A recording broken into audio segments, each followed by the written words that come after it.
Nid i mi feddwl am antur glo a than. Mae'r haul ar y bryn yn brysur fel fi yn pacio fy mag. Dwi'n mynd ar daith i'r lan y môr i lenwi beth sy'n wag. Fi a mam yn yr orsaf yn cerdded at y tren.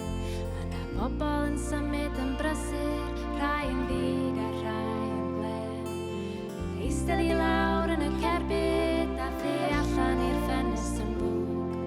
Mae'n clirio wrth i ni symud fel y tywydd clwg.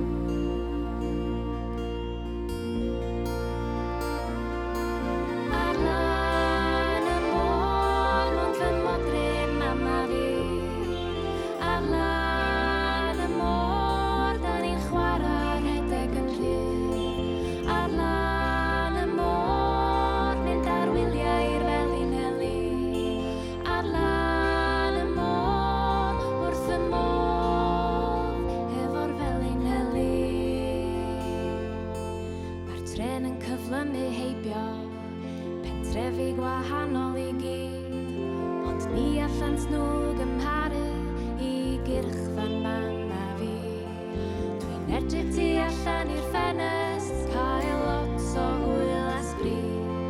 Dwi'n mynd ar daith i'r lan y môr, i'r anwyl fel i'n Celyn. Mynd i aros gyda fy modryb yn y bwthyn bach, ond yn treulio'r amser tu allan yn yr awyr iach. Does gan fy modryb ddim plan